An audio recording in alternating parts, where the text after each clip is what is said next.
دوسرا سوال ہے، سن 200 ہجری میں مسلمان نماز کیسے پڑھتے تھے جبکہ احادیث کی کتابیں بھی موجود نہیں تھیں اور صحابہ کو گزرے ہوئے زمانہ ہو چکا تھا؟ سن 200 ہجری میں مسلمان نماز کیسے پڑھتے تھے؟ جیسے آج ہم پڑھتے، جیسے کہ سنت کے مطابق ہے، جیسے کہ آج ہم پڑھتے ہیں سنت کے مطابق الحمدللہ. لیکن مسئلہ یہ ہے، شاید بھائی کو یہ سوال کر رہے ہیں، جب حدیث کی کتابیں موجود نہیں تھی اور صحابہ کرام کو گزرے ہوئے زمانہ ہو چکا تھا، ہم نماز کس بنیاد پہ پڑھتے ہیں؟ حدیث سنت کی بنیاد پر نا. سنت، نماز کی سنت، تو کوئی سنت ہم تک کیسے پہنچی ہے؟ صحابہ سے. یعنی صحابہ نے آپ صلی اللہ علیہ وسلم کو دیکھا نماز پڑھتے ہوئے، تو پھر صحابہ اور ہمارے بیچ میں کتنا، یعنی صحابہ سے لے کے امام بخاری تک، جو مثال کو صحیح بخاری کی بات ملی، جو صحیح کتاب ہے، صحیح ترین کتاب ہے حدیث میں سے قرآن مجید کے بعد. اچھا، تو صحابی سے لے کے جسے براہ راست اللہ تعالیٰ کے پیارے پیغمبر صلی اللہ علیہ وسلم کی نماز کو دیکھا ہے، امام بخاری تک، ان لوگوں کو کیا کہتے ہیں جو بیچ میں لوگ ہیں؟ راوی کہتے ہیں، اسے سند کہتے ہیں. اور راوی جو استاد اپنے شاگرد کو یا شاگرد اپنے استاد سے اس روایت کو لیتا ہے. اب حدیث کی سند محدثین کی نماز کا طریقہ تھا. یعنی امام بخاری نماز پڑھی کہ نہیں؟ وفات 256. اب ایک یہ سوال ہے کہ امام بخاری اور ان کے بعد میں تو پتہ چلا کہ صحیح بخاری موجود ہے، نماز ہم اس کو دیکھ کے پڑھتے تھے.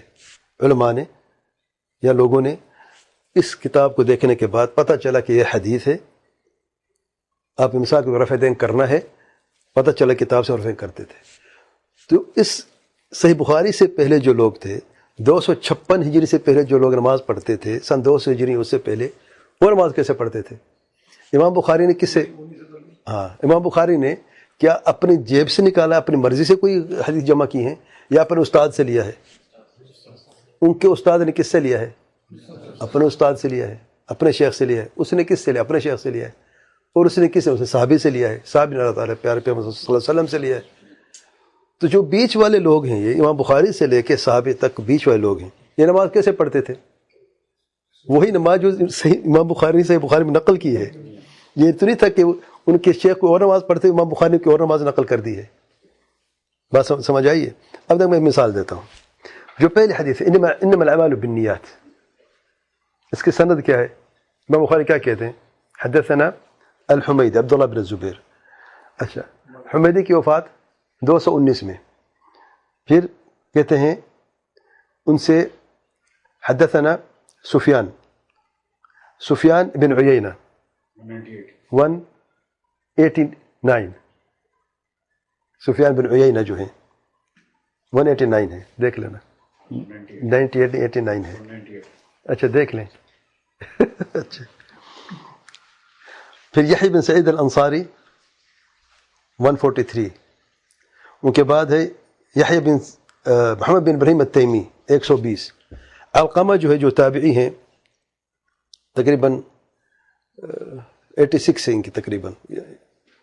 الغرض، اب یہ دیکھیں امام بخاری سے لے کے سیدنا عمر بن الخطاب کتنی ہے وفات سیدنا عمر بن الخطاب کی؟ 23. بارک اللہ فیک. اچھا، ابھی امام بخاری سے لے کے عمر بن الخطاب تک 219 ہے، 198 ہے، 143، 120. یہ سارے کے سارے جو ہیں اس حدیث کو کیسے نقل کیا ہے کہ نیت کا دار مدار نیت پر ہے. انما الاعمال بالنیات کی حدیث، جب یہ کتاب نہیں تھی صحیح بخاری کی، حدیث نہیں تھی، کیا تھی کہ نہیں؟ کہاں تھی؟ ان روات کے پاس موجود تھی نا، جو راوی جو تھے، لیکن کتابی شکل میں ایک جگہ پر جمع نہیں تھی. کسی نے اپنے نوٹس لکھے ہوئے تھے، اپنے پاس رکھے ہوئے تھے، کسی نے اپنے شاگرد کو بتایا ہوا تھا، کسی نے کسی اور کو بتایا ہوا تھا. تو معاشرے میں یہ علم موجود تھا کہ نہیں؟ موجود تھا. امام بخاری نے اس کو جمع کر کے سند کے ساتھ پوری حدیث کو لکھ دیا ہے, پھر کتابی شکل میں آیا ہے. کہ مطلب ہرگز نہیں ہے کہ اگر امام بخاری کی صحیح بخاری نہ ہوتی تو یہ حدیث بھی نہ ہوتی. ٹھیک ہے, اب آتے نماز کی طرف.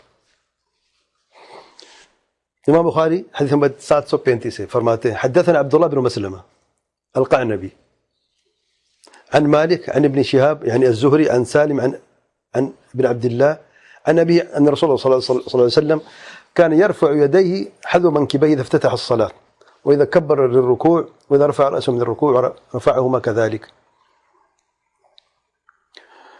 ولا يفعل ذلك في السجود. حديث في آخر الفاظ. اچھا, قعنبی کی وفات 221 ہے, امام مالک کی 179, ابن شہاب الزہری 124, سالم بن عبداللہ ابن عمر 106, عبداللہ بن عمر کے 73 ہے. اب رفع دین کی حدیث جو ہے یہ 221 میں جو امام بخاری کے استاد ہے عبداللہ بن مسعود القعنبی جو ہیں, پڑھتے تھے کہ نہیں, رفع دین کرتے تھے کہ نہیں, کرتے تھے. پھر امام مالک کے 178 میں وہ 179, ٹھیک ہے نا, وہ بھی کرتے تھے. ابن شہاب الزہری ٹھیک 124 میں. اب جب امام بخاری اس حدیث کو جمع نہیں کیا تھا تو رفع دین کرتے تھے کہ نہیں کرتے تھے؟ اچھا, کوئی شخص کہے گا اس میں امام مالک نے جو مالکی ہاتھ چھوڑ کے پڑھتے رفع دین بھی نہیں کرتے, تو یہاں پر سند امام مالک آ گیا ہے. سبحان اللہ. اچھا, یہ حدیث دیکھیں آپ, سے بخاری کی حدیث نمبر 739 میں فرماتے حدثنا عیاش حدثنا عبد الاعلى حدثنا عبید اللہ عن نافع عن ابن عمر. پھر وہ حدیث ہے کہ رفع دین کرتے تھے. رفع دین کی دوسری حدیث آ گئی. كان إذا دخل الصلاة كبر ورفع يديه وإذا ركع رفع يديه وإذا قال سمع الله لمن حمده رفع يديه وإذا قام من ركعتين رفع يديه ورفع ذلك ابن عمر إلى النبي صلى الله عليه وسلم. ابن عمر سے نافع نقل کرتے ہیں. اب دیکھیں عیاش ابن الولید ابو الولید الرقام کے 226, عبد الاعلی بن عبد الاعلی السامی جو ہے 189, عبید اللہ بن عمر عبداللہ بن عمر بن الخطاب 147, نافع مولى بن عمر 117, عبداللہ بن عمر بن الخطاب 73. اب یہ جو بیچ میں سارے راوی ہیں نماز پڑھتے تھے, رفع دین بھی کرتے تھے. تو اب سن 200 ہجری یا اس سے پہلے, یعنی صحابہ کو گزرے تو کافی عرصہ گزر گیا. اس کا مطلب ہے کہ امام بخاری نے اپنی طرف سے کوئی حدیثیں جمع کی ہیں یا مصنف نے اپنی طرف سے کوئی حدیثیں سوچ کے جمع کی ہیں. یہ بہت بڑا مغالطہ ہے جس کا بھی ہے. ہمیشہ کیا ہوتا ہے, سند ہوتی ہے, مصنف جو سند کو لیتا ہے اور پھر اس سند کو جیسے اس نے سنا ہے اس حدیث کو بیان کر دیتا ہے. اگر اس حدیث کے لفظ میں کوئی غلطی بھی نظر آ رہی ہو تو وہ اس کو تبدیل نہیں کرتا, اس کی اجازت نہیں ہے. ایسے بیان کر دے, ایسے بیان کر دے. وہ وجہ کیا ہے؟ اگر راوی انسان ہے نا, مغالطہ ہو گیا ہے کسی لفظ کو سننے میں, آپ نے اپنے شیخ سے جو لفظ سنا ہے آپ پر فرض ہے کہ آپ اسی کو آگے لے کے جانا ہے. اگر آپ نے اس میں کوئی تبدیلی کر دی ہے, آپ کے پاس اگر کوئی اور لفظ کسی اور سند سے آئے تو آپ اس سند سے بیان نہیں کر سکتے, اس سند سے بیان کریں جسے آپ نے اس لفظ کو دوسرے انداز میں سنا ہے. اگر اس کو آپ اس میں مکس کر دیا نا تو آپ پر کیا ثابت ہو جائے گا کہ یہ شخص جو ہے نہیں, جھوٹ بولتا ہے. اس نے اپنے شیخ کی بات تو نقل ہی کی, دوسرے شیخ نے نقل کی ہے. ٹھیک ہے نا, تو جھوٹ کی طرف منسوب ہو جائے گا, جبکہ جھوٹا نہیں, نسبت کی جائے گی اور اس کا یہ پورا علم ختم ہو جائے گا. اس لیے کئی جگہ پہ آپ دیکھتے ہیں اس نے میرے شیخ سے یہ سنا ہے, یہ لفظ بھی تھا, ایک ایکسٹرا لفظ بھی ساتھ کیوں کر دیتے؟ کیونکہ اس نے دونوں سنے ہیں. اب یہ تھا کہ یہ تھا, راوی کو پتہ نہیں چلا کہ دونوں میں سے کون سا, تو اس نے دونوں بیان کر دیے ہیں. اب دیکھیں صحیح بخاری میں ایک حدیث ہے. اب جانتے ہیں شاذ روایت کیا ہوتی ہے؟ شاذ روایت کی سند صحیح ہوتی ہے, متن میں کوئی مسئلہ ہوتا ہے. اب سند صحیح ہے پوری, لیکن حدیث ضعیف ہے. یہ کیسے ہو سکتا ہے بھائی؟ سند صحیح ہو, حدیث ضعیف ہو, یعنی سند بھی صحیح ہے, راوی بھی سارے کے سارے ثقات راوی ہیں, تب سند صحیح ہوتی ہے نا, لیکن پھر بھی ضعیف ہے. وجہ کیا ہے؟ کیونکہ نہیں, حفظ سے کمزور ضعیف ہے. حافظ اگر کمزور تو ضعیف ہے،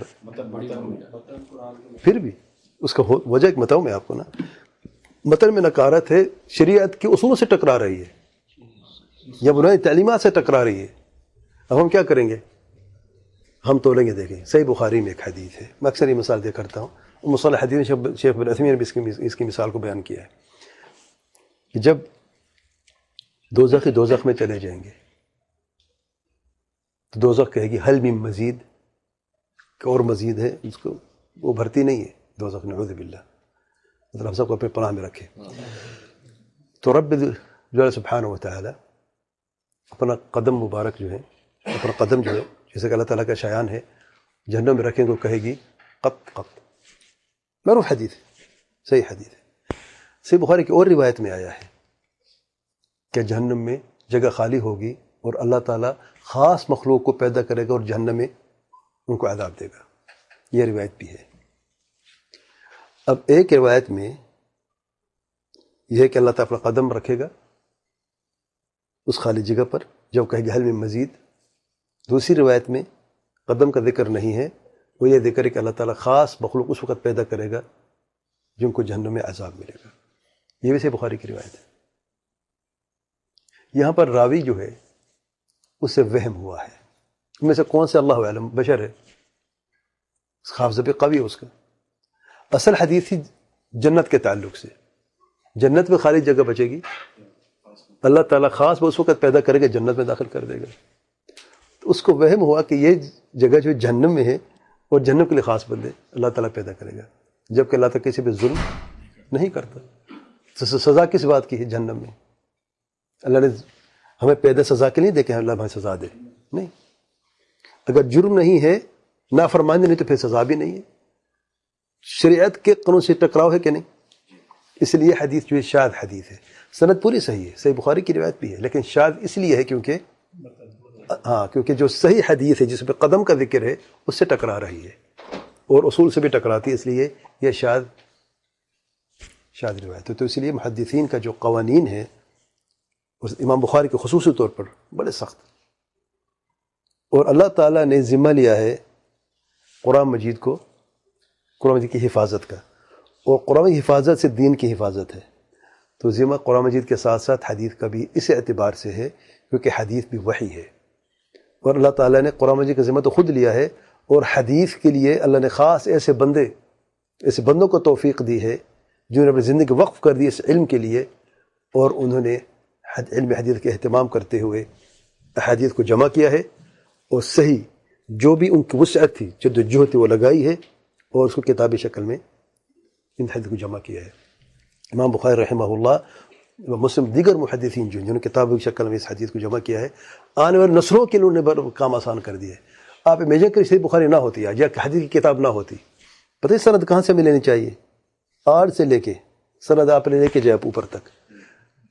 اس حدیث کی کیسے ہم عمل کر سکتے ہوتے، اور کیسے حدیث کو ہم کہہ سکتے تھے کہ یہ حدیث کہاں صحیح ہے اور کیسے اس پہ عمل کیا جاتا.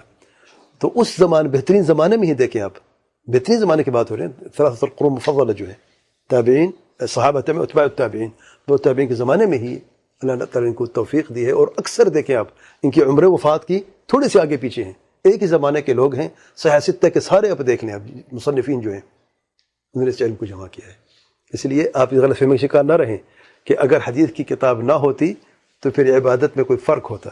جیسے لوگ سن 200 ہجری میں یا اس سے پہلے یا اس کے بعد میں نماز کیسے پڑھتے ہیں، سنت کے مطابق ویسے پڑھتے ہیں جیسے کہ اس زمانے میں پڑھتے تھے اور آج کے دور میں پڑھتے ہیں. نماز سنت کے مطابق نماز میں، نماز نبوی میں کوئی فرق نہیں ہے. واللہ اعلم. سبحانک اللہم و بحمدک، اشہد ان لا الہ الا انت، استغفرک و اتوب الیک.